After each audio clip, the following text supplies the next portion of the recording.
salah menggunakan etanol. Jadi, pada saat saudara melarutkan kamfora, gunakan etanol 96% atau 95%. Jadi yang persentasenya lebih tinggi, ya. Sebanyak 4 tetes. Sedangkan yang 1,5 mili itu alkohol atau etanol 90% yang dimasukkan ke dalam botol. Nah, ini jangan sampai tertukar ya. Jadi untuk melarutkan kamfora, gunakan etanol 95 atau 96%. Tapi untuk yang dimasukkan ke dalam botol sesuai resep adalah etanol 90%. Ya. Setelah etanol ini masuk ke dalam botol, ya, mortir ya yang mungkin masih ada sisa suspensi tadi dibilas dengan air, kemudian dimasukkan ke botol sampai volumenya 50 ml. Ya, jadi tambahkan dengan air bilasan mortir tadi sampai volumenya sesuai tanda kalibrasi 50 ml. Setelah itu saudara tetesi oleum rosa 1 tetes. Baru botolnya ditutup, kemudian dilap ya. Jangan sampai ada bagian yang basah, terutama di area yang akan ditempeli etiket. Oke. Kemudian pastikan kering ya. Jadi besok bawa tisu, bawa serbet ya yang kering.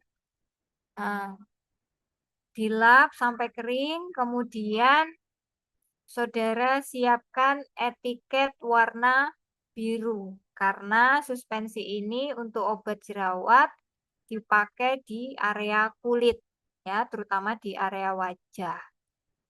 Kemudian setelah saudara tempel etiket, saudara juga perlu menambahkan label tambahan. Karena untuk penggunaan suspensi ini harus dipastikan tercampur sebelum digunakan, sehingga harus ada tambahan label kocok dahulu. Ya, jadi selain etiket warna biru, saudara perlu menyiapkan label kocok dahulu. Tuh. Oke, kemudian kalau dari resep ini, signa yang tercantum adalah SUE, signa usus externus, jadi untuk pemakaian luar. Tetapi sebenarnya bagaimana cara pemberian atau cara penggunaan pada Nona Cantika? Ya, jadi suspensi ini bisa diteteskan pada kapas, ya, ditotolkan gitu pada kapas, kemudian bukan ditotolkan ya, ya di ya kapas itu di inilah dituang sedikit gitu ya suspensinya, kemudian eh, ditotolkan pada area jerawat di wajah, di mana wajah ini sebelumnya harus sudah dalam keadaan bersih. Jadi eh, Nona Cantika ini diedukasi untuk membersihkan wajah dulu ya dengan sabun pembersih yang sesuai, kemudian dikeringkan, baru kemudian eh, diberi ditotolkan suspensi atau Lotio Kumarveldi ini di eh, terutama di titik-titik jerawat yang ada di wajah. Ya. Dan untuk penggunaannya tergantung ini ya tingkat jerawatnya banyak tidaknya. Seringkali direkomendasikan 2 sampai 3 kali sehari.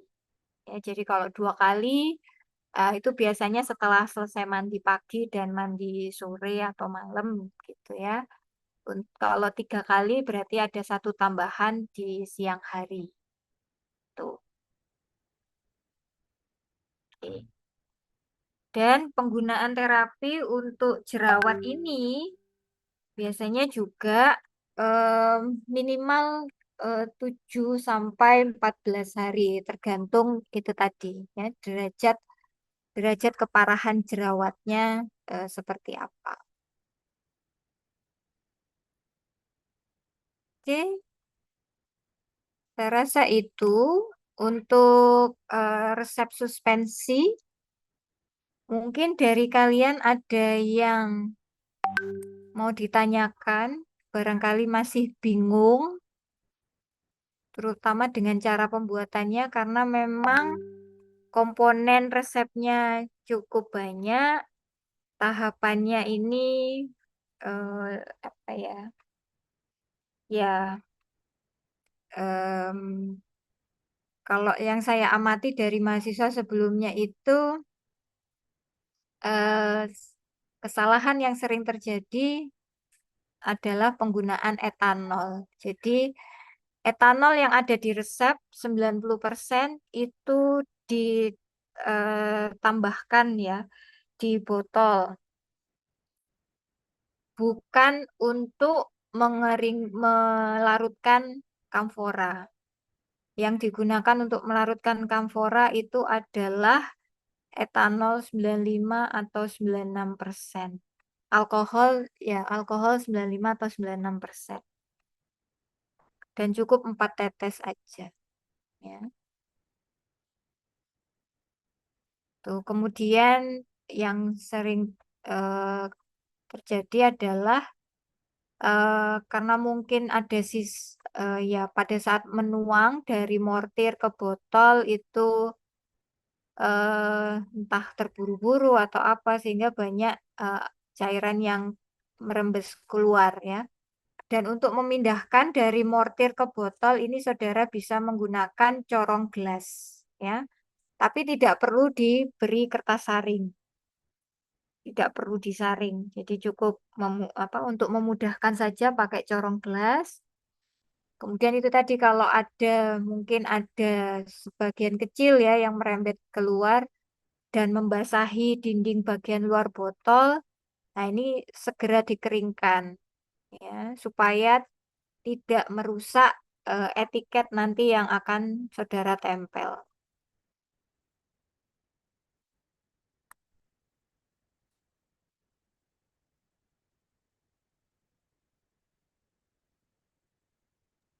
Ibu izin bertanya. Ya. Tadi kan eh, seperti yang Ibu bilang kan membuat mucilagonya terlebih dahulu kan Ibu. Apakah Ya. buat Ibu kalau misalnya kita menimbang campurannya dulu, baru Hmm. setelah itu dan lain-lain, habis itu baru setelah itu membuat mucilago. Em, Bisa, tetapi itu kan serbuk ya. Kena gerakan saudara kan bisa terbang ke sana ke sini ya. Meskipun dia posisinya di mortir.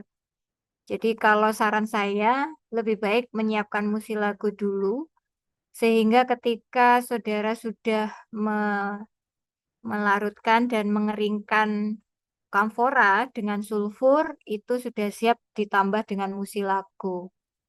Jadi sulfurnya tadi tidak akan terganggu oleh pergerakan saudara. Teknis sih sebenarnya itu.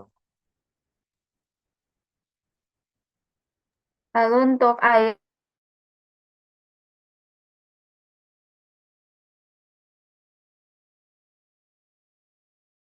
itu 2,25 mili. Ya, Ya, 2,5 tadi saya sebutkan. oh Kurang lebih 2,5. 2,5 mili untuk memudahkan pengambilan. Jadi nggak harus tepat Oh, 2,25 ya. Saudara bisa gunakan, baik. jadi ukur 2,5 mili dengan gelas ukur.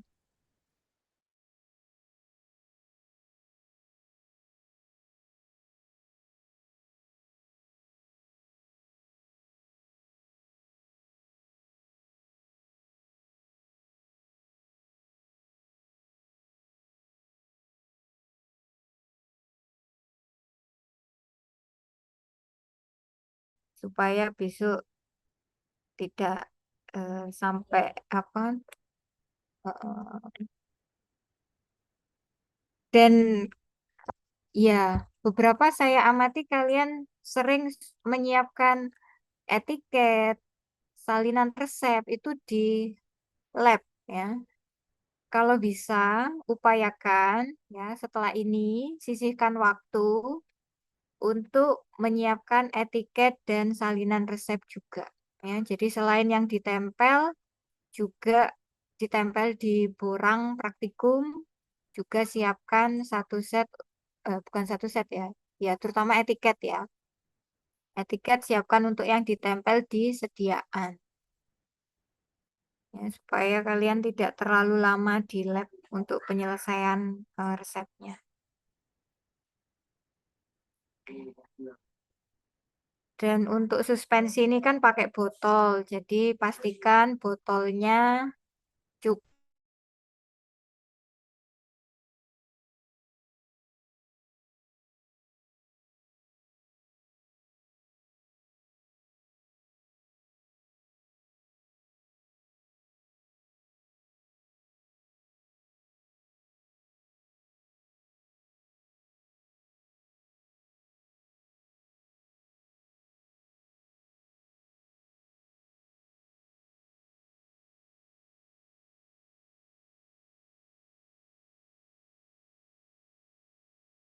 Son ini sediaan krim eh, ada dalam dua kekuatan, yaitu 1% dan 2,5%.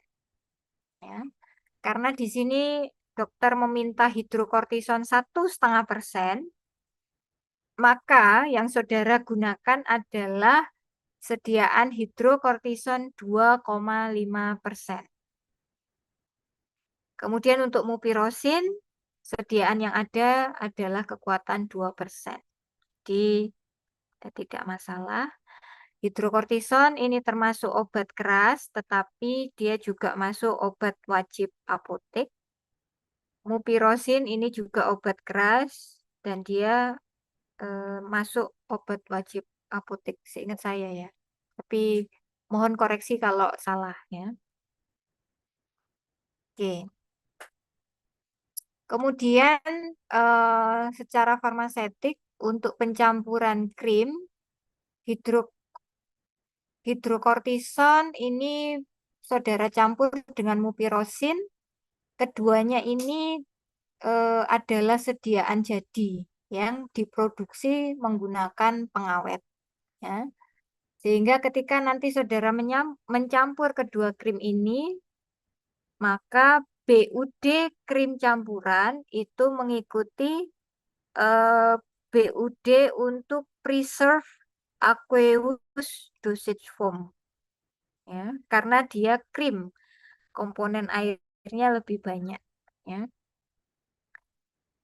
Yaitu berapa hari kalau BUD untuk preserve aqueous dosage form? Saudara bisa mengacu pada USP Beyond Use Date untuk yang revisi di 795. Berapa hari BUD-nya?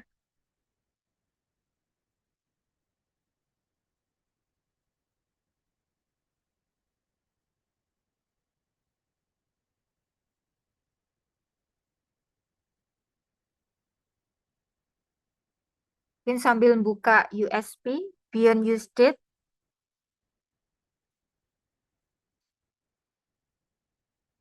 Untuk sediaan preserve aqueous dosage form itu BUD-nya berapa hari? 35. 30. Ya, 35 hari. Ya. Jadi saudara hitung 35 hari dari tanggal 5 Juni 2026. Nah, BUD-nya itu nanti tertulis di etiket ya. Saya baru teringat untuk sediaan suspensi ya. Nah, sediaan suspensi ini untuk Lotsio Kummerveldi tidak ada pengawet yang ditambahkan ya. sehingga dia masuk pada non-preserved aqueous dosage form. Untuk BUD-nya berarti 14 hari kalau tidak salah. Iya. Nah, untuk suspensi yang resep pertama tadi BUD-nya 14 hari, yang ini harus dicantumkan di etiket ya. Maaf saya kelupaan tadi.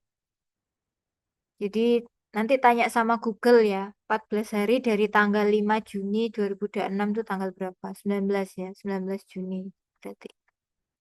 Kalau yang krim ini 35 hari. Oke. Itu secara farmaseutik, kemudian secara klinis ya, kita coba hitung. Hidrokortison itu diinginkan 1,5%. Ini masih masuk dalam rentang terapeutik ya, karena minimal kan 0,25 atau 0,5 ya, sampai 2,5%. Jadi masih masuk, masih punya aktivitas sebagai antiinflamasi. Kemudian untuk mupirocin 2%, ini karena diatkan ke 10 gram, jadi kita mesti hitung dulu. Nah, bagaimana kemudian cara peracikannya? Untuk peracikan dari krim ini kita gunakan rumus aligasi. Ya. Jadi untuk rumus aligasi, saya izin share screen aja. Daripada saya coret-coret juga bingung ini gimana coret-coretnya.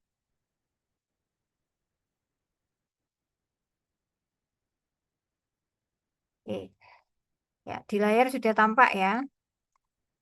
Nah, untuk ketersediaan krim, ya hidrokortison itu ada 1% dan 2,5%. Yang saudara gunakan adalah 2,5%. Kemudian untuk mupirocin gunakan yang krim 2%. Ya, ada sediaan salep tapi kita tidak pakai. Kemudian cara peracikannya menggunakan rumus aligasi, di mana mupirocin krim 2% dianggap sebagai basis, sehingga hidrokortisonnya 0%. Maka ini ya, bagan aligasi, krim hidrokortison 2,5%, kemudian diarahkan panah ke bawah, jadi di tengah itu adalah targetnya 1,5% hidrokortison. Kemudian untuk mupirocin, karena ini adalah basis krim, jadi dihitung sebagai 0%. Kemudian dari arah panah ini, ya, 2,5% dikurangi 1,5% menjadi 1%. Kemudian untuk yang 0 dikurangi 1,5 berarti 1,5. Sehingga kemudian untuk krim hidrokortison 2,5% itu perlu disiapkan sebanyak 1,5% dibagi 2,5% dikali berat akhir krim yang diresepkan, yaitu 10 gram. Sehingga krim hidrokortison 2,5% itu ditimbang 6 gram. Kemudian untuk krim mupirocin ya, itu ditimbang sebanyak 1%, ya, dari ini 1% dibagi 2,5% dikali 10 gram, yaitu 4 gram. Ya. Jadi hidrokortison 2,5% ditimbang sebanyak 6 gram. Ini nanti ketika dicampur dengan mupirocin 4 gram, itu akan menghasilkan konsentrasi 1,5%. 1,5%. Ya. Sedangkan krim mupirocin yang awalnya 2% karena hanya ditimbang 4 gram, ya,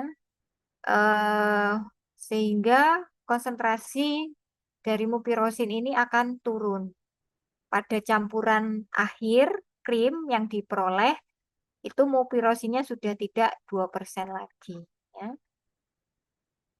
Tetapi berapa? 4 gram dibagi 10 gram kali 2%. 0,08. 0,8. Ya. 0,8%. Namun dari artikel penelitian terkait mupirosin, konsentrasi 0,2% itu masih punya efektivitas sebagai antibakteri. Ya, jadi tidak masalah. Oke. Untuk rumus aligasi, apakah bisa diikuti? Sudah jelas.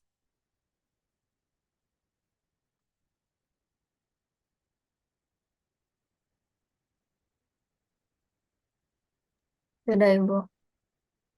Oke.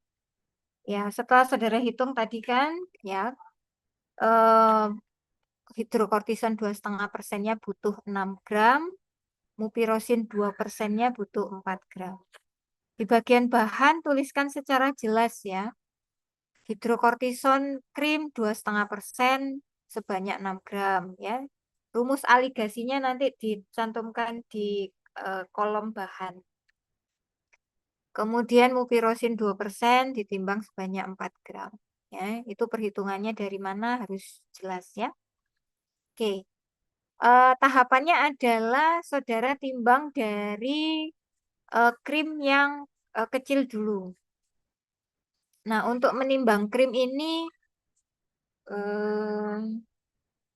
di meja saudara itu kan ada timbangan digital ya. Nah, saudara bisa menggunakan timbangan digital itu untuk memudahkan nimbang krim. Saudara bisa pakai kertas perkamen. Ya. Tapi untuk pengambilan krim, saudara gunakan sendok tanduk. Ya. Sendok, kok sendok tanduk? Sendok yang panjang itu loh. Ya, namanya sendok tanduk ya. Saudara gunakan sendok yang panjang itu untuk mengambil sediaan krimnya. Krimnya ini ya dalam bentuk pot besar. Jadi bukan krim wadah kecil-kecil ya, tapi krim dalam kemasan eh, botol besar. Sehingga saudara gunakan sendok tanduk. Kemudian timbang sebanyak. Jadi yang ditimbang dulu adalah mupirosin krim 2% sebanyak 4 gram. Kemudian untuk pencampuran krim ini saudara bisa menggunakan mortir, bisa menggunakan eh, lempeng kaca. Ya, silakan untuk lempeng kaca nanti bisa ngambil di atas lemari obat yang pojok itu dekat dengan meja dosen kelompok 1. Kalau saudara pakai lempeng kaca ya krim mupirosinnya ini dipindah ke lempeng kaca. Kemudian setelah itu timbang 6 gram hidrokortison krim yang 2,5%. Kemudian pindahkan ke mortir atau lempeng kaca. Campurkan keduanya ya secara homogen. Lalu masukkan ke dalam pot plastik. Nah, sebelum saudara masukkan ke dalam pot plastik, tolong pot plastiknya ditara terlebih dahulu. Ya. Kemudian saudara baru memasukkan campuran krim mupirosin dan hidrokortison. Setelah itu saudara timbang lagi untuk bisa tahu berapa berat akhir krim yang saudara hasilkan. Ya. Kan targetnya 10 gram ya. Nah, jadi kalau bisa ya 10 gram itu yang didapat ya. Jangan terus memberi diskon pada pasien ya. Apalagi kalau diskonnya besar. Kasihan ya. Lukanya nggak sembuh-sembuh nanti. Ya. Kemudian setelah saudara timbang, saudara dapat bobot ya kan? Saudara hitung persen errornya berapa.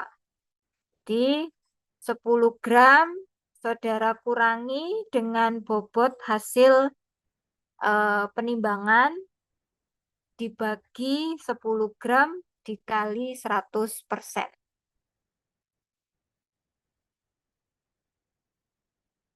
Kalau bisa persen errornya tidak lebih dari 5%.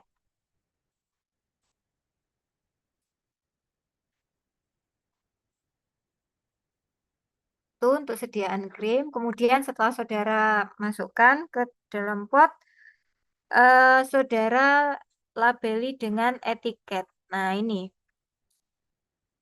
Saudara harus sudah menyiapkan pot untuk wadah krim yang cukup untuk ukuran 10 gram. Kemudian etiketnya ya, ukur dulu sesuai dengan tinggi pot plastik yang akan saudara gunakan. Jangan sampai nanti lebarnya tingginya etiket melebihi tingginya pot sehingga etiketnya tidak rapi.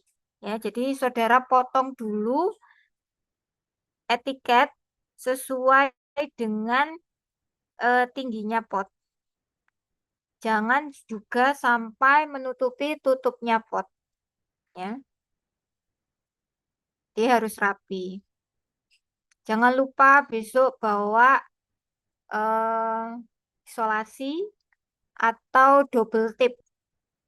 Bawa gunting, bawa double tip, bawa atau isolasi bening. Ya. Kemudian etiket, jangan pinjam punya temennya ya. Kemudian di tip X. Yang kemarin masih ada, saya kurangi nilainya. Yang kemarin tuh apa tuh? TM keberapa itu kan saya koreksi. Masih ada yang di tip X, ya udah gampang aja, saya kurangi nilainya. Karena seharusnya kalau saudara sudah menyiapkan, saudara menyiapkan atas nama saudara sendiri, bukan minta punya teman. Oke, kemudian etiket, lalu saudara siapkan salinan resep. Untuk resep yang pertama, karena belum terambil jadi needed. Untuk resep krim, dead. Ya.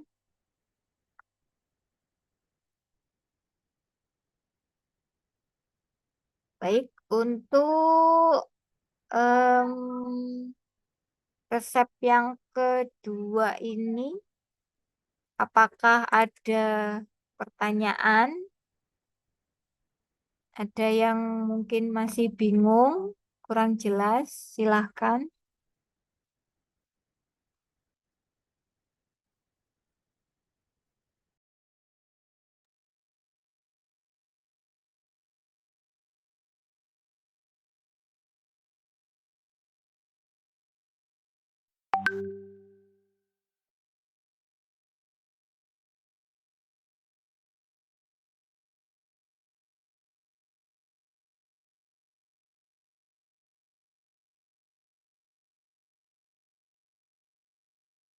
Oke, bisa diikuti untuk resep yang kedua.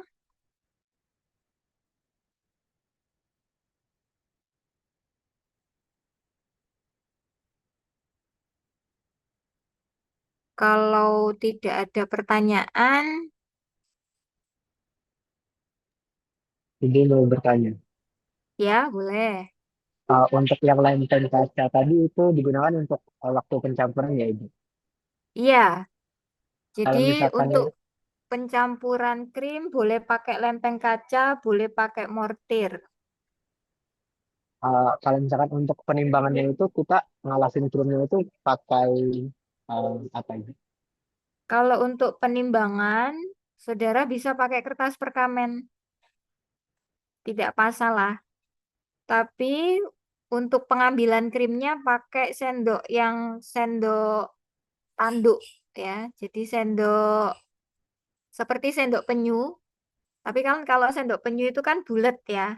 Nah, ini di meja saudara itu ada namanya sendok tanduk. Saudara pakai itu.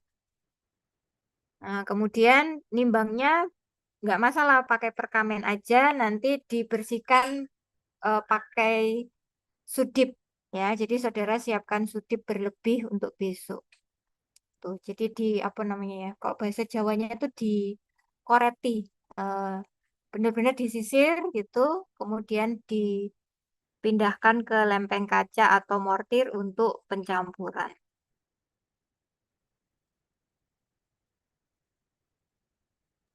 Terima kasih, Bu. Oke, silahkan yang lain untuk resep yang kedua. Jangan lupa ya di etiket ada batas penggunaan dicantumkan ya. Kalau krim tadi 35 hari, nanti dihitung 35 hari dari tanggal 5 Juni 2026. Kalau yang suspensi tadi 14 hari dari tanggal 5 Juni 2026.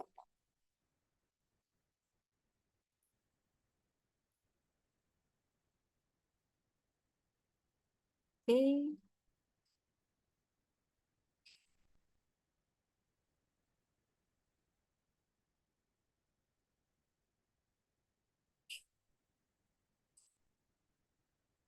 Ya, kalau memang sudah cukup jelas, saya bergeser ke resep yang ketiga, ya, sediaan kapsul.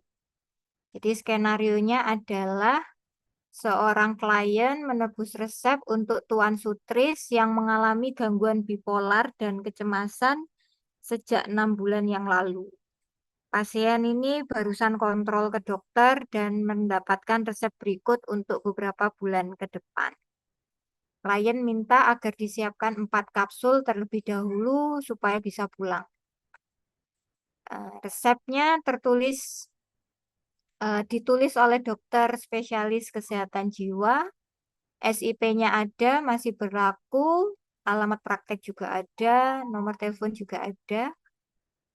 Tanggal resep ditulis 5 Juni 2026. Kemudian di sana juga ada peresepannya ya untuk pembuatan kapsul. Karbamazepin 125 mg, alprazolam 1 mg, misovalere artis, pulveris, da in cups, pulvis da in cups, da Thales doses, numero CXX itu adalah 120. Signa 2DD 1 kapsul. Nama pasiennya ada, Tuan Sutris, usia 55 tahun, alamatnya ada. Ya, jadi untuk kelengkapan resep aman. Kemudian kalau dari sisi farmasetik, sebelum masuk ke farmasetik, karbamazepin dan alprazolam, keduanya ini masuk golongan psikotropika, ya. Sehingga saudara besok itu melakukan pengambilan di lemari psikotropika. Dan pastikan kekuatannya yang ada yang sesuai ya, karena karbamazepin itu sediaannya berupa tablet, kekuatannya 200 mg tiap tablet. Alprazolam itu bentuk sediaannya tablet dan tersedia 3 kekuatan. Ada 0,25 mg, 0,5 mg, dan 1 mg. Jadi besok jangan sampai salah ambil ya. Kemudian karena ini sediaan psikotropika, jadi mohon saudara melengkapi kartu stok untuk obat psikotropika tersebut.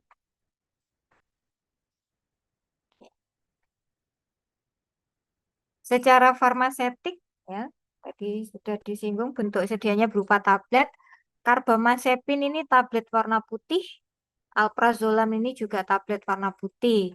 Sehingga untuk pencampuran nanti saudara bisa menambahkan sedikit karmin ya untuk memudahkan visualisasi untuk mengetahui homogen tidaknya. Ya.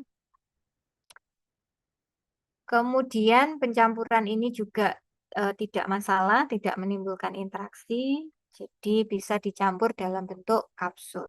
Ya. Kemudian dari sisi klinis, silahkan nanti saudara kaji ya dosis untuk karbamazepin dan juga alprazolam pada dewasa. Kemudian saya langsung masuk ke penyiapan bahannya. Jadi resep ini ya tertulis DTD. Berarti kekuatan 125 mg karbamazepin dan 1 mg alprazolam ini untuk 1 kapsul. Dan saudara menyiapkan 4 kapsul. Ya.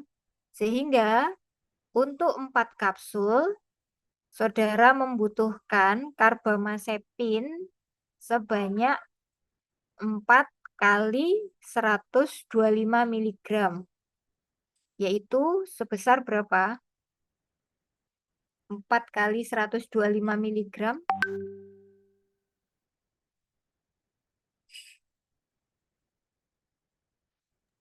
500, Bu. Ya, 500 mg karbamazepin ya dalam bentuk bahan aktif. Kemudian tablet yang tersedia itu 1 tablet mengandung karbamazepin 200 mg bahan aktifnya ya. Nah, karena saudara butuh 500 mg bahan aktif karbamazepin, maka berapa tablet saudara ambil?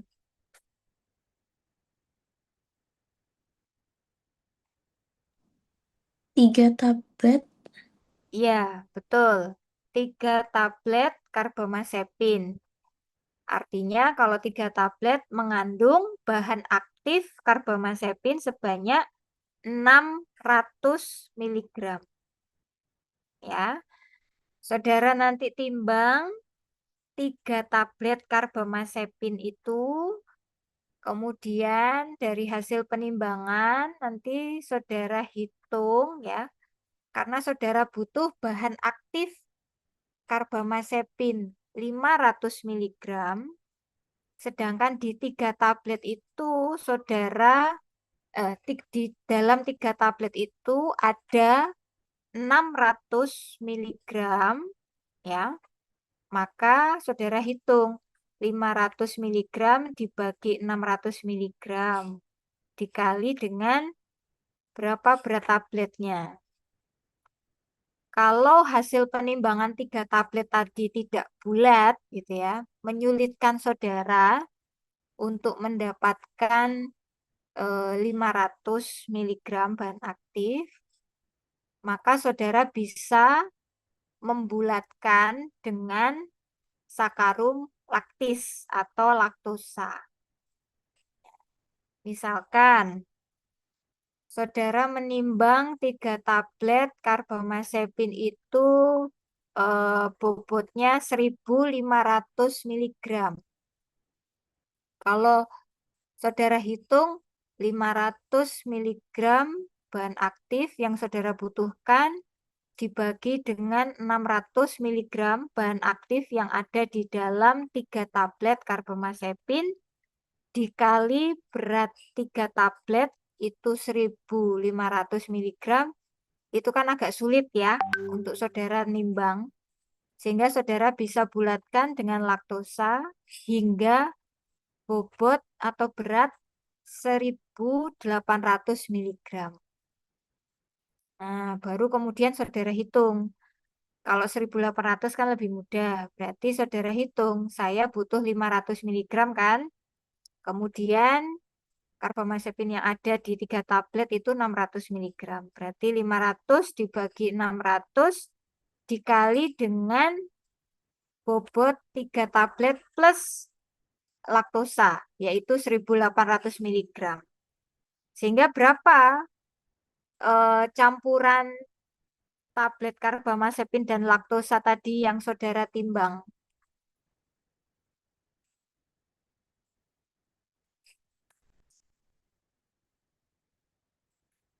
500 dibagi 600 dikali 1.800 miligram. Berapa yang saudara timbang? 1.500. Ya, 1.500 miligram. Ya, ini sudah dalam campuran. Jadi setelah saudara tadi timbang kan 3 tablet, saudara tambah laktos sampai bobotnya 1.800 miligram, saudara eh, tambah karmin sedikit ya karena laktosa ini warnanya putih. Jadi saudara tambah karmin sedikit, kemudian saudara gerus 3 tablet itu, saudara campur dengan laktosa sampai homogen. Dari campuran ini tadi saudara timbang 1.500 miligram. Nah, di 1.500 miligram ini mengandung bahan aktif 500 miligram. Kemudian ada sisa kan? Ya, seharusnya sisanya adalah 1.800 dikurangi 1.500, yaitu 300 miligram. Tapi 300 miligram ini sisa campuran antara karbamazepin dan laktosa. Nanti 300 sekitar 300 miligram ini saudara bungkus ya. Kemudian dibungkus ditulisi sisa karbamazepin berapa miligram.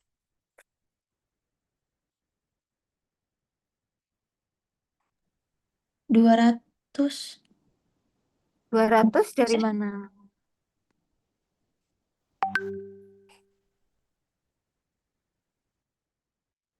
Kalau dari sisa perhitungan bobot tadi kan 1.800 dikurangi 1.500 itu kan sekitar 300 miligram sisanya. Tapi itu kan campuran antara karbamazepin dan laktosa.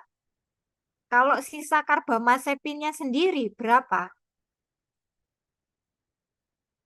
Bahan aktif karbamazepin yang tersisa di campuran itu berapa?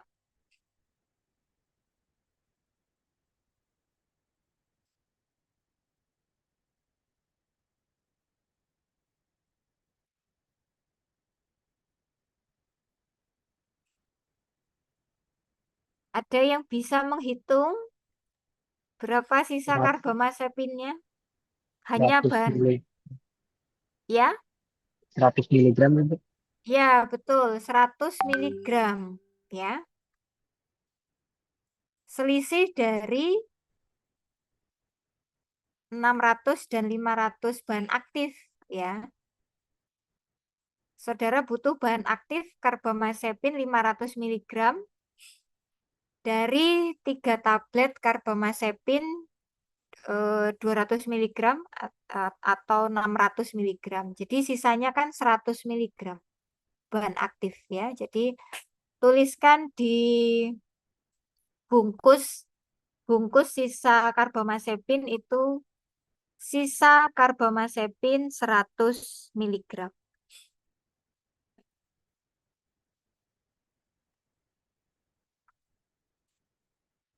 Sampai di sini dulu. Apakah ada yang masih bingung?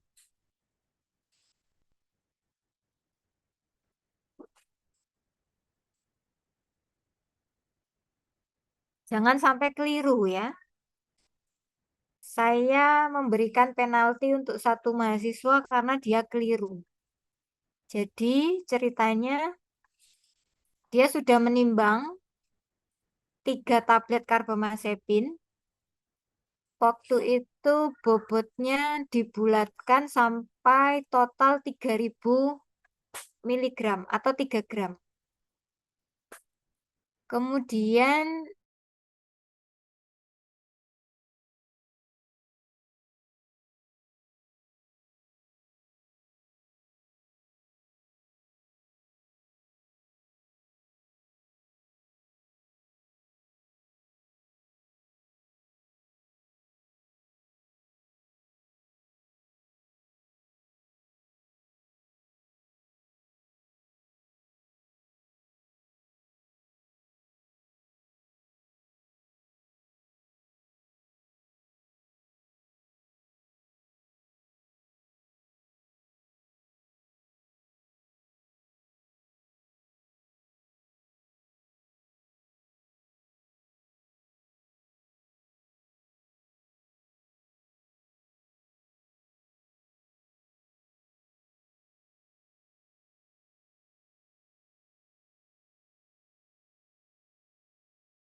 Kemudian saudara hitung dengan rule of seven.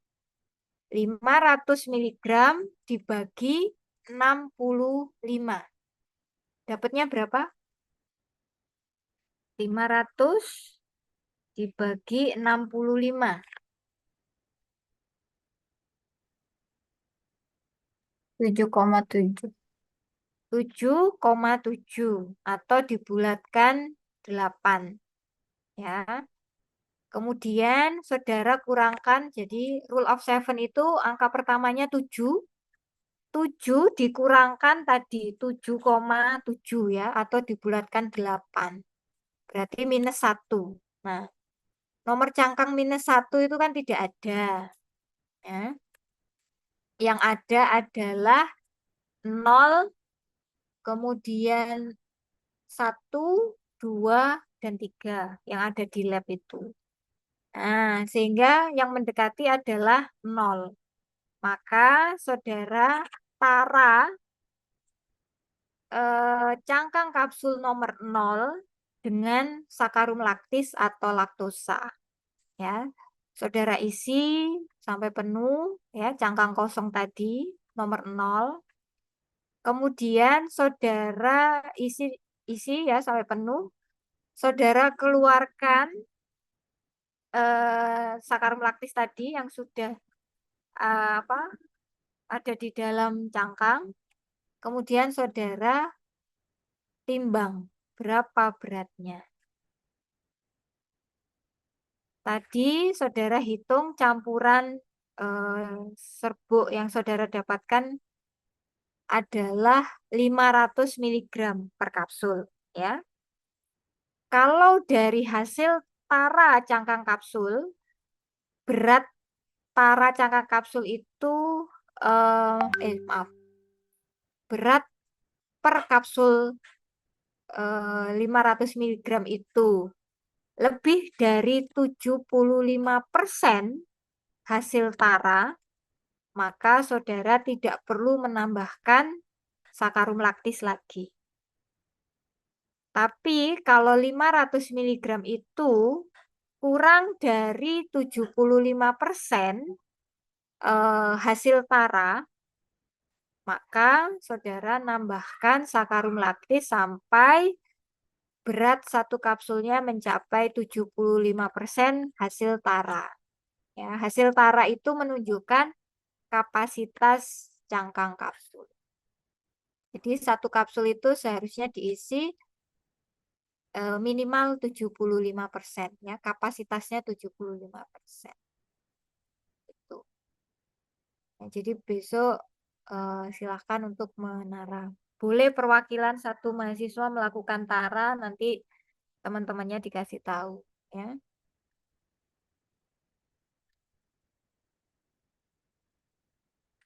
Udah.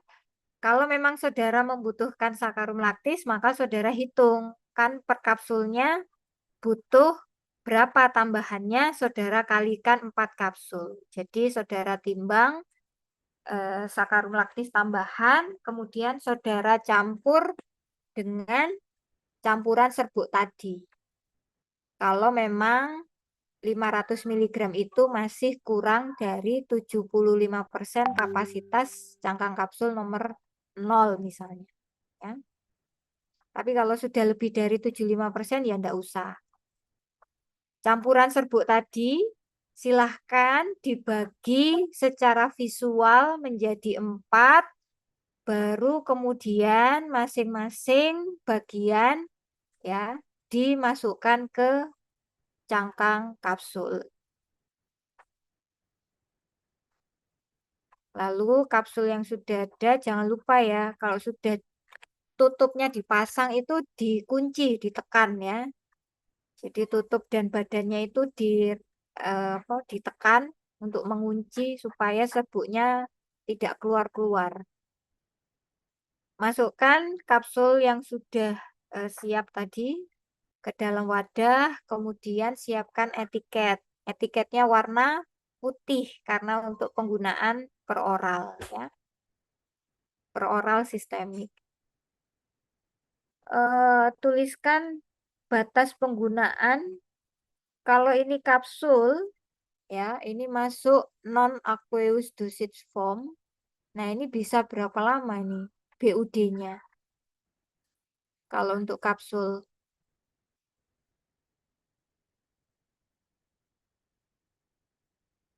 180. ya, 180 hari. Jadi, saudara nanti hitung 180 hari dari tanggal 5 Juni 2026. Nah, itu saudara tuliskan tanggalnya di etiket. Ya. Kemudian siapkan juga salinan resep ya, karena seharusnya yang disiapkan 120 kapsul, tapi saudara hanya membuat 4 kapsul ya, sehingga nanti dituliskan date 4 Romawi.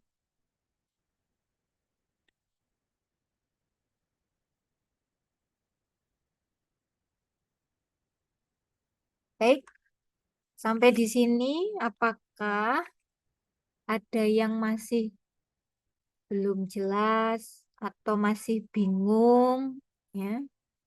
Daripada bingungi temennya, boleh bingungi saya ya, nggak apa-apa. Yes. Silahkan kalau ada yang mau ditanyakan.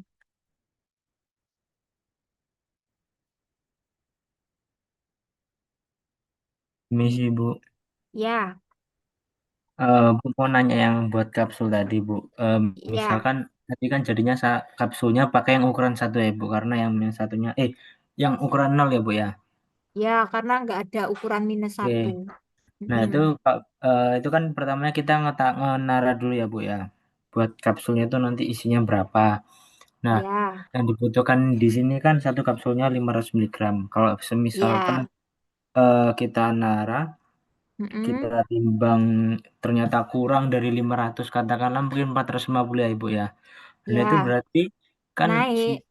50 ya Bu ya. Nah itu nanti Ya, 50-nya itu dikali 4 buat nambahin lagi ke apa Hmm, namanya serbuknya tadi yang bilangnya. nggak gini. Kan 500 miligram itu harus masuk dalam satu kapsul. Ya, jadi Ya Bu. saudara harus pastikan cangkangnya itu cukup untuk terisi 500 miligram, makanya ditara.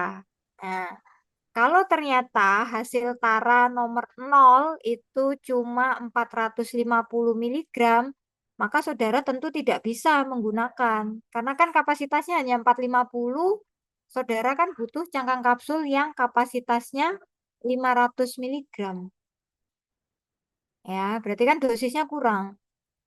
Nah, kalau ada kondisi seperti ini berarti nomornya naik satu tingkat di atas. Kalau kapsul nomor 0 itu satu tingkat di atas adalah 00.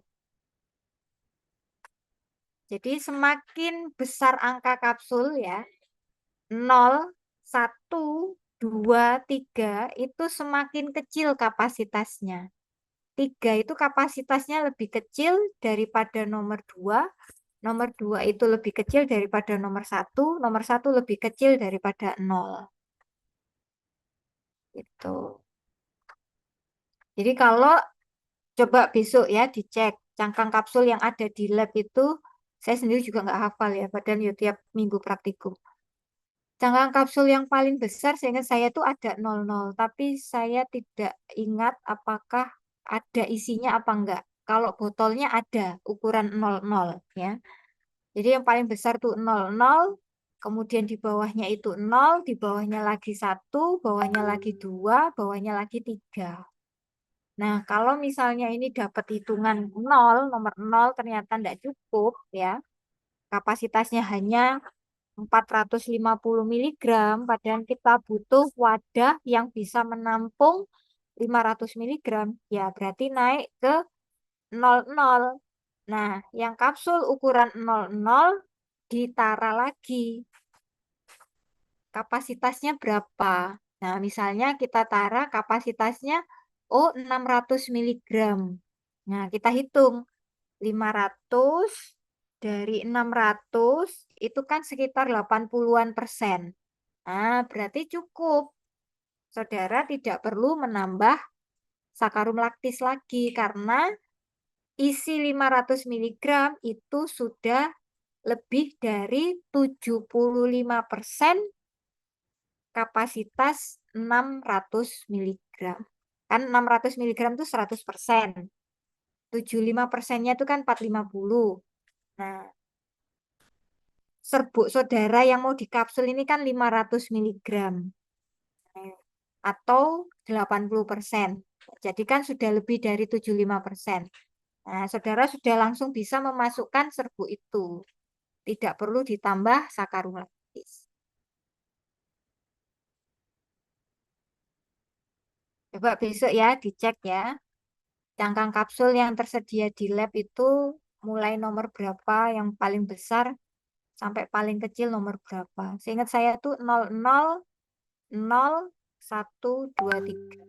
Seingat saya. Tapi yang 00 saya lupa. Ada isinya apa enggak itu botolnya.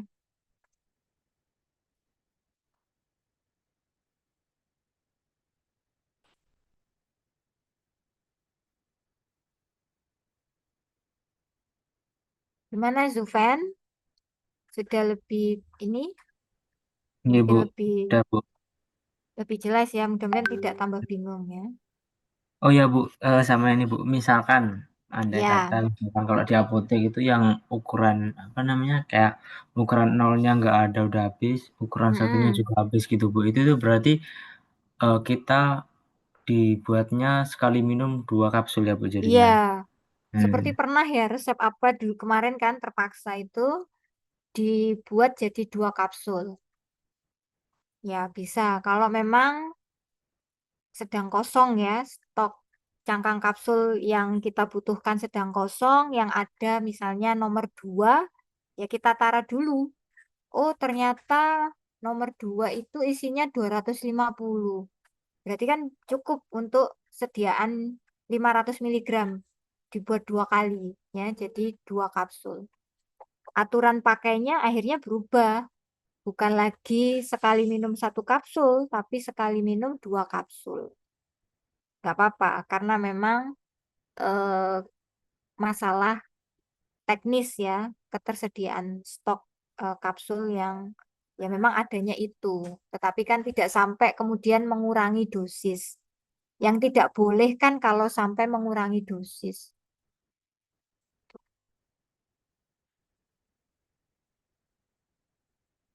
Nggak boleh ada sisa ya. Jadi kalau saudara ada campuran 2000 mg untuk 4 kapsul ya 2000 itu harus terwadahi semua dalam 4 kapsul. Jangan jangan terus ada sisa karena kalau ada sisa berarti ada dosis yang tidak sesuai. Hmm. Makanya benar-benar harus dihitung.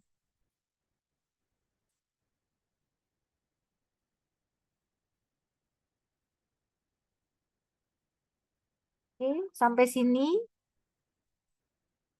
sampai jam 9 ternyata ya. Ini kalau diskusi di kampus gak selesai-selesai ya praktikum bikin sediaannya ya. Oke. Jadi besok silahkan saudara langsung mulai praktikum ya, mulai pukul 7.30 TET tuh harus sudah ada di lab. Silahkan mulai kerja. Urutan resep sesuai dengan nomor yang tercantum di atas meja saudara ya. Jadi urutannya sesuaikan itu. Kalau memang nomor awalnya nomor 3 ya kerjakan resep yang nomor 3. Kalau awalnya resep nomor 1 kerjakan resep nomor 1. Kemudian selesai 1 resep letakkan sediaannya di meja, lanjut resep yang berikutnya ya. Jangan ditumpuk tiga-tiganya. 1 selesai letakkan di meja dosen, lanjutkan resep berikutnya. Selesai letakkan lagi di meja, lanjut resep berikutnya ya.